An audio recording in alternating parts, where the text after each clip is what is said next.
Hi, everybody. This is a celebration to my 100 subscribers. Now, I have good news and I have bad news. The good news is that I had downloaded a whole bunch of really fun online games. I can either go live with them through my PlayStation, or I can go live with playing games with my Twitch channel. And I'll have to find that information for you guys. But I cannot go live on here with my phone because I have to set it up. And I did not know that. I am so sorry.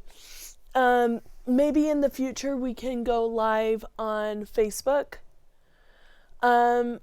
So what I have decided is I'm going to do this, what I have for this week, and then tomorrow I will do a vote tonight, so please vote, and then tomorrow I will look at what the vote is. If you want to go on Twitch, live on Facebook, or live on PlayStation, which I think can go through either PlayStation or PlayStation, either Twitch or YouTube, and I think it can do that. I was going to go live through my PlayStation, but I thought that I could get a bigger screen of just me, and then when I started playing the games, or when we started playing the games, then the game side would be smaller. Unfortunately, no. So, this is proof that I need to get a laptop or a computer so that all of this could be figured out. But that's okay, because let me say something. I think extending this is going to be fun. I'm sorry to disappoint you guys. I have had a really, really rough week. I'm scratching my eyeballs.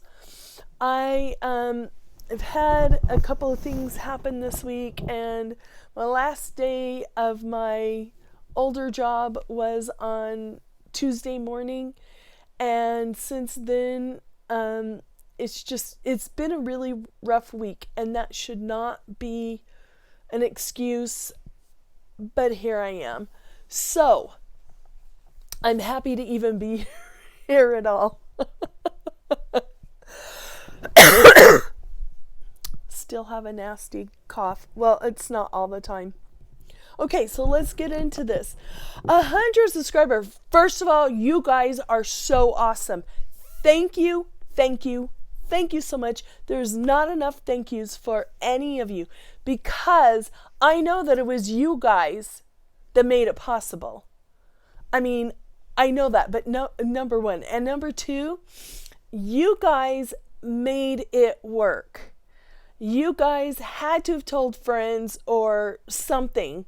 Someone told friends of friends or something like that for me to get 106. Woo! 106. And by the way, excuse the noise upstairs. I don't know what they're doing, but it's a little bit noisy. I do apologize for that, but I can't hear them sometimes, especially with these babies on. So I do apologize if it's loud. So let's get into this.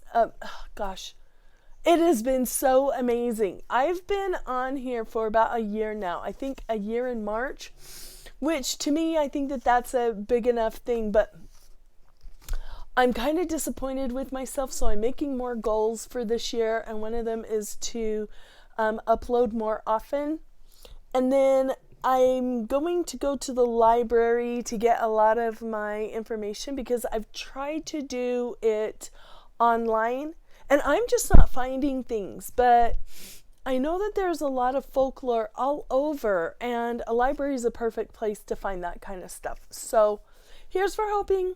There's just a library up the street and I can just walk up there. It's like 3 or 4 blocks maybe, and it's all uphill, so it gives me a little bit of exercise. Okay, so we're going to get on to this, okay? So a tar goddess is, the Greek version is called Derceto or Derceto. It was the goddess of fertility around about the 1st century. This is the first goddess that we know of for this particular thing that we're going to talk about. And her consort was usually Hadad or Hadad.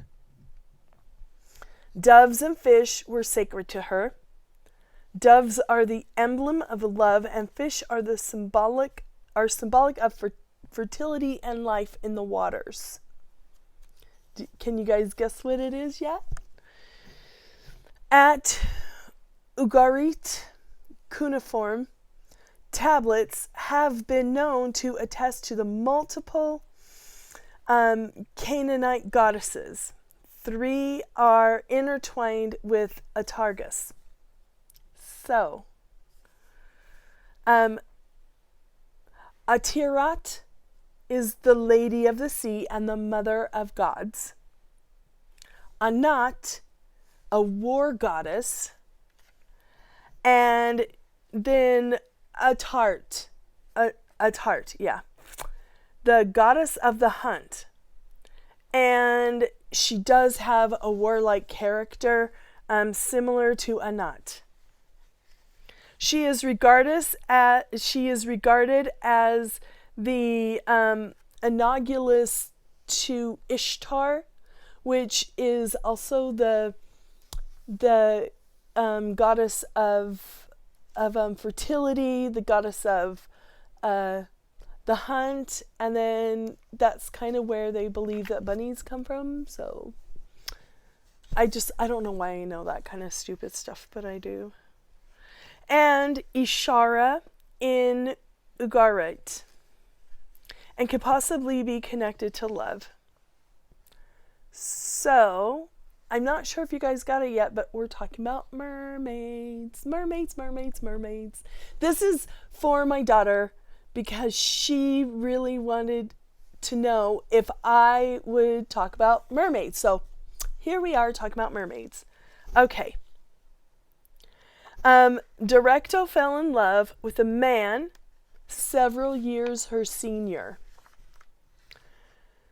It was more of an affair because I believe Directo was married.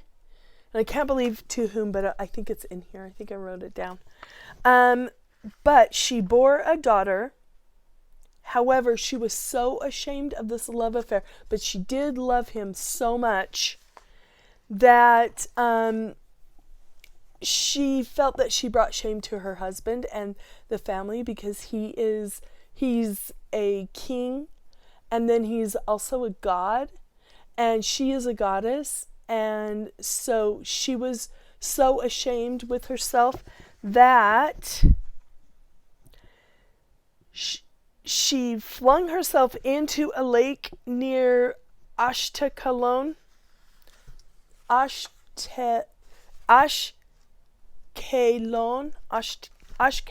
sorry, but she didn't die. So instead of dying, as she was throwing herself into the sea, she turned into a body of fish, but her head stayed the same. So she turned into a mermaid, essentially. But back then, they didn't call them mermaids. So this is where we get sirens from. Nowadays, sirens and mermaids are different, but way back in the 1st century, they're not. They are one and the same, okay? Just to clear things up. Okay. So her body turned into fish, and then her head stayed the same. Same with her hair. So she had a beautiful face, and she had long hair, but then her body was a fish. As the story continues, now this is what's interesting. That, let's see, Diodronus, which I believe is a Greek philosopher, a Greek folklore person. In his version, all of that is still the same. However, the story continues. And what he has to say is that Directo took her child to the desert and abandoned her. And she was really little. She was like maybe 1 or 2 at the time. But her daughter didn't die. Doves flew down and fed the infant and raised her. And instead of dying, she was just raised by a bunch of doves. And her daughter grew up to be Semiramis. And she is from the Sumerian region. She's from Iraq. She's from the Middle East. And all of these stories come from the Middle East area. So Iraq, Iran, Syria, mostly Syria, and then on down to the Hashemite Kingdom of Jordan. So these were gods that before 600, before Common Era, or 600 after Common Era. I can't remember. It's, the year 628 is when Muhammad came up. Before then, the Middle Eastern cultures, same with Turkish and all over, just like Christianity. Before Christianity, there were pagans. Before there were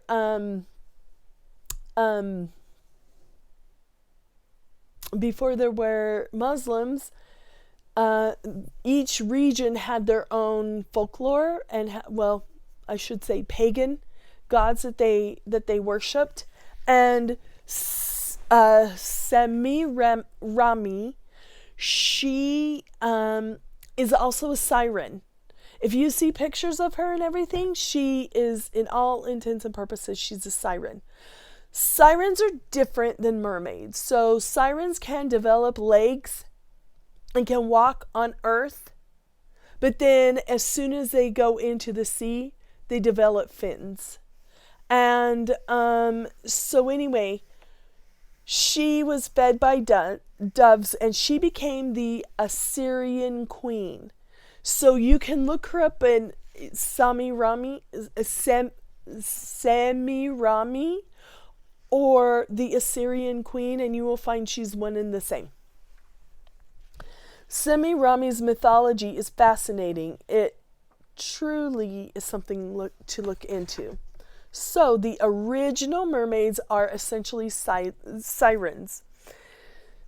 Now let's talk about Old Norse mythology. There were 2 merwomen, Singalinda and her maternal aunt Hadeburg. They swam in the Danube River, which is kind of in Germany, and then down into Romania, and I think a little bit of Bulgaria. I was going to say Bulgaristan, but a little bit into Bulgaria. Now, there were all kinds of sagas written about these 2 women / mermaids. I mean, a lot. And then there are also, if you go back and look in, if you go on and you look them up on Google, you will find like these beautiful epic pictures with the sagas written on them So it's really quite fascinating indeed. So, and they are written in the Nordish language and in German, because a lot of the Nordish mythology is intertwined into the German mythology. So, in Scandinavia folklore, mermaids can be either good, that might do good, or bad, that might do bad, but this is the thing, is you don't know. And some of them are, how do you say it? Some of them are extremely fickle in their emotions. And so one can do like really, really good. And then if you tick off a mermaid, she can then change on you really fast. So that is why a lot of people say stay away from mermaids. Or, I mean, these folklore talk about do not go around mermaids, which I find kind of fascinating, because typically when you see a siren, what are they? They are women. And there are such things as mermen, but they're not as talked about as the merwomen. And so I find it really interesting that it's like in the biblical days where it was always the woman that did stuff. Even now, I mean, you know, us women, we've been ripped on a lot. I'm not going to go into that, though. That's not what this is about. But mermaids can be good or bad.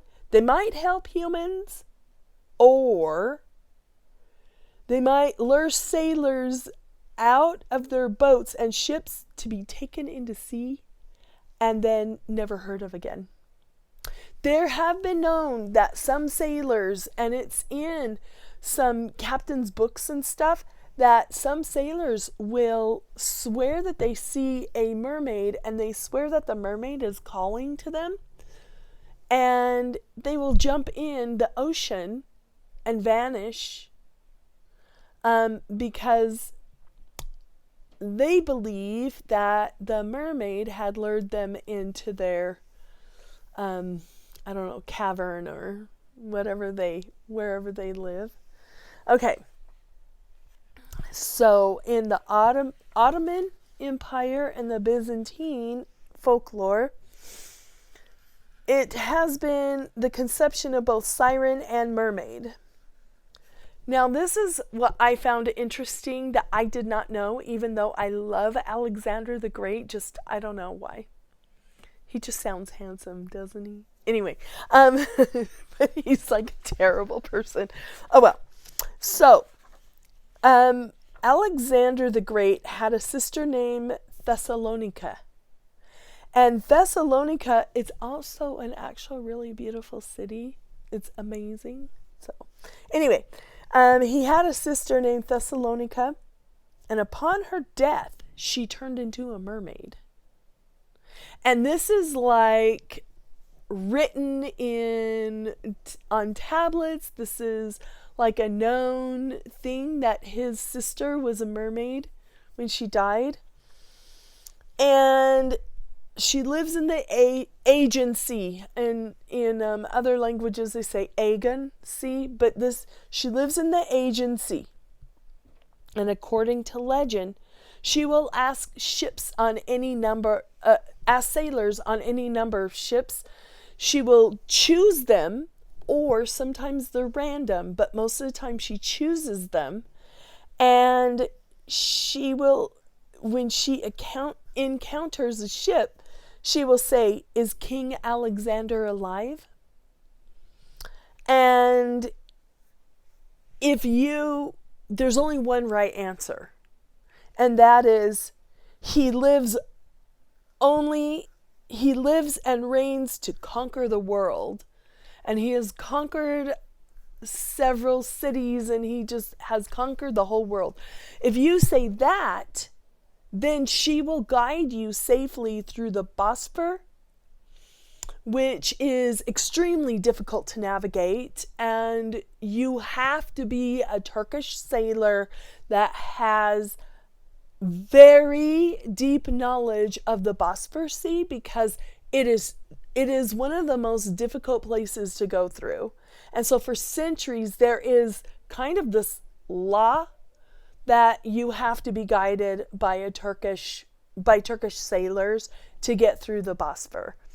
And if you answer the incorrect answer, then it would result in a large amount of rage, and the ship will be swept into a sudden storm.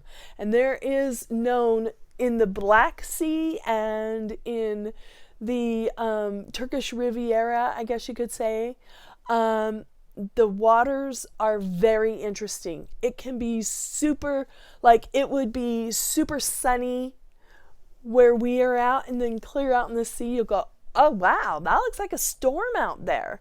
I mean, it's really fascinating. So, and you can actually see further because there's not the waves that they have in the ocean, obviously, but some people may not know that.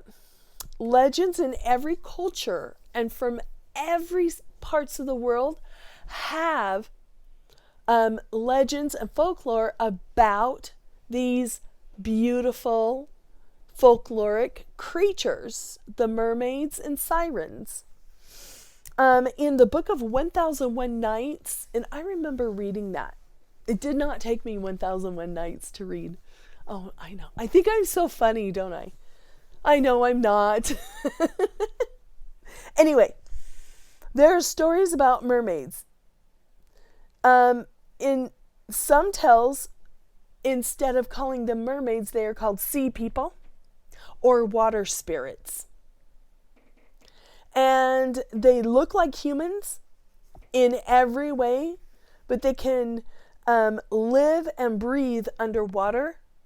But when they come on shore, just like these other mer creatures, they can develop legs. But they do have to go back in the water. So let's talk more now about the modern and Western European mermaid. So in 1493, it is said that Christopher Columbus, if you like him or not, that's not what we're talking about. We're talking about he actually wrote in the captain's diary that he thought he saw 3 sirens. He said that their features looked more masculine than feminine, and he imagined them to be more refined in their features. He said that some people dispute this and say that they were manatees. Manatees are so cute, but I don't know. There's also this story about manatees, and I might talk about it one time. They have these statues, and I can't remember where, but manatees can shave off, they can take off their oily, thick skins like 1 week a year, and they walk on the beaches and into the towns because they're really so curious about humans. And then they can do it for a certain amount of time, and then they have to hurry and put their skins back on and walk back into the ocean. And I don't know, I kind of thought that was interesting, so I might have to talk about that folklore sometime. So, let's see what else. Okay, then we have a character in the Americas, especially in United States of America, Henry Hudson. I think they named the Hudson Bay after him, and maybe the Hudson River, but he was an explorer. And he went on his second voyage on the 15th of June in 16 1608. Members of his crew claimed that they had a sighting of a mermaid in the Arctic Ocean. The sighting was in the Norwegian or Barents Sea. The Dutch explorer, his name is David Donnell, is said to have seen a mermaid when he went to Greenland, and on his expedition, he described this mermaid as having long flowing hair and a very beautiful face, and is very beautiful. So I wonder if she, like, what kind of teeth she had. Anyway, like that even matters, right? Essentially, throughout the 1500s through the 1600s, there were a lot of sightings of mermaids, like in the Arctic, near like Denmark and all of that region in that northern part of Europe. So I find that really fascinating.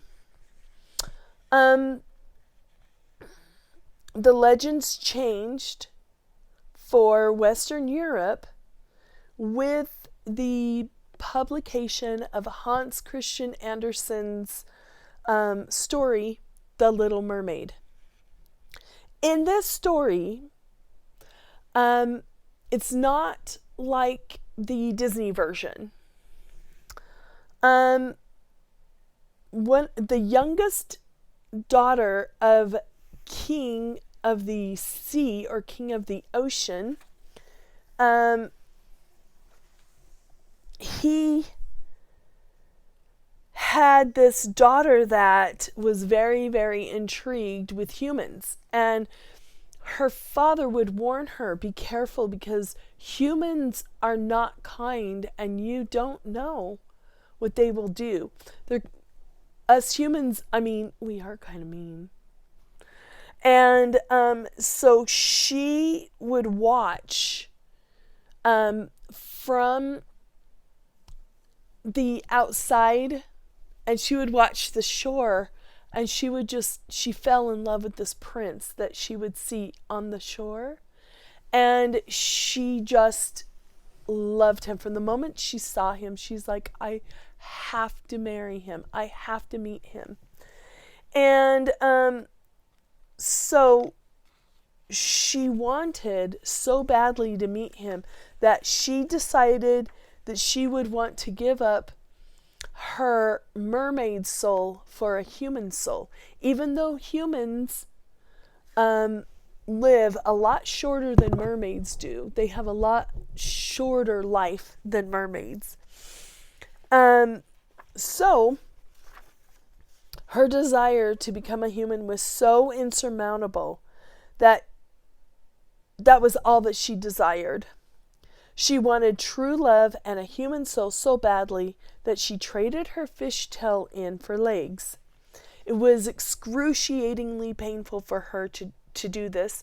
She saw a sea witch, and the sea witch had a little deal for her. But as we all know, sea witches are tricksters, and you can never make a deal with a trickster. We all know that. Like, never make a deal with a fairy.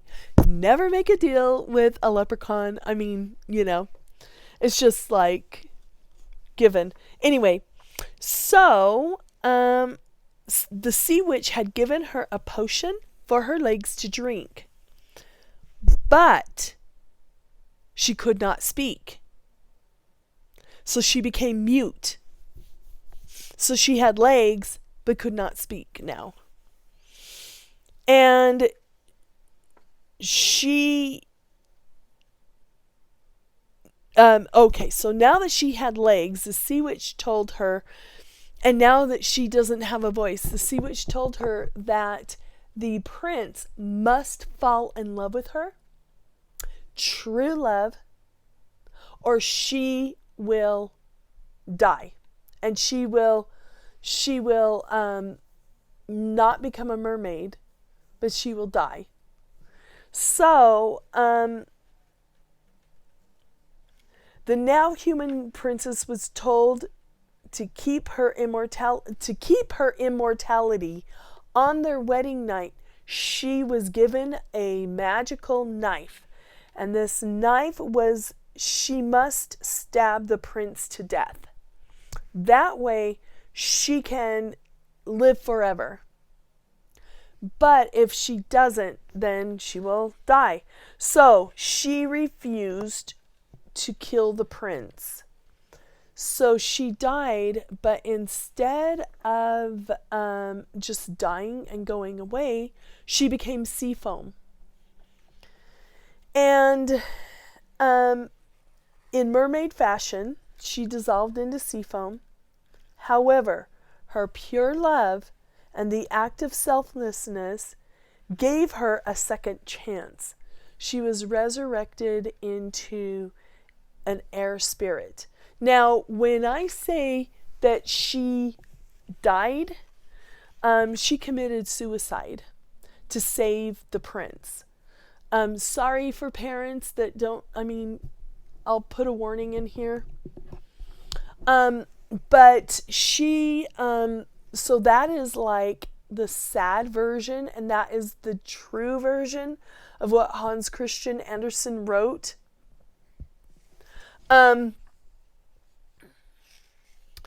So there are a couple of other endings, like that her and the prince live happily ever after, or whatever.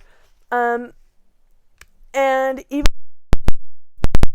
Andersen decided to write another version because that version was so popular and people were disappointed with that version. So they asked him, could you please write a happy ending? Because life is so depressing in the 1800s that they had to have something to look forward to. Okay. There are a lot more stories. This is just an example of the stories that they have of mermaids, fairy tales of mermaids. And also they have sirens are now synonymous to death and destruction, while mermaid only for one thing. Because of Hans Christian Andersen's story, mermaids became a modern version of what we imagine mermaids are. And so they are supposed to be nice. They are supposed to be, happy and whatever. But as we all know, mermaids are still sirens, and so they can harm humans. Here's some other interesting notes. The first sirens were written down, or they're known stories. Sorry, I'm uncomfortable. Okay, there we go. The first sirens that we read about, besides the ones that have been documented by the Sumerians and the pagan stories from the century number 1, there are some stories from ancient Greece, and the Sumerians talked about them a lot. In the Greek mythologies, sirens originated from human heads and bird bodies. So I don't know how they became fish, but they started off, mermaids or sirens started off with a body of a bird and a head of a human. During the Middle Ages, they evolved to have a human head with fish bodies. And it is so hysterical. You guys can go online and you can see pictures of them. I was kind of worried about whatever permission I would or would not have to show them. But there's this one that it looks like a big puffer fish. And then it has like hair. Anyway, it's kind of funny and a little bit gross. Anyway, mermaids with red hair. So there are mermaids with brown hair, there are mermaids with blonde hair, but there are mermaids with red hair. And the red hair mermaids are symbolism of Venus. The red hair is a symbolism of Venus. Okay, so that is what I found on Google with my little amount of knowledge. You can go on to Google and you can read about Japanese mythology and Korean mythology, Chinese mythology, African mythology. Even in Brazil, there are a lot of mermaid stories in Brazil. And then, of course, in the Polynesian countries and islands, they also have their version of mermaids as well.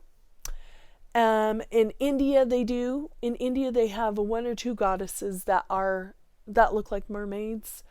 I'm trying to think. And Thailand, and same with Indonesia. And then of course the Middle East is where I got most of my stories from. But I find it really fascinating. I hope you guys did too. This is a little bit longer just to celebrate and to thank you guys. Big time. I could not do this without you guys. I am so excited because it's getting me pumped to do a lot more fun things. I'm going to post this, and then either later tonight. I'm really in a lot of pain right now. So tonight or tomorrow morning, I will post the poll.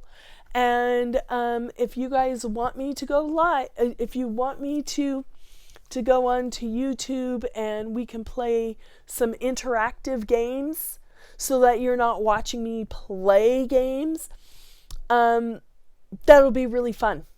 It'll be really, really cool. Just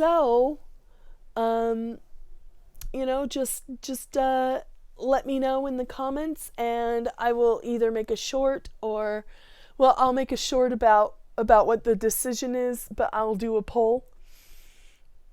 And I think you guys will be able to see it instantly. So, make your voice known and vote.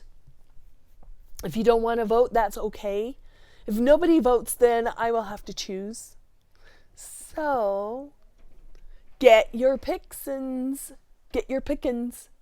Yeah, get your pickins. Anyway, have a wonderful day.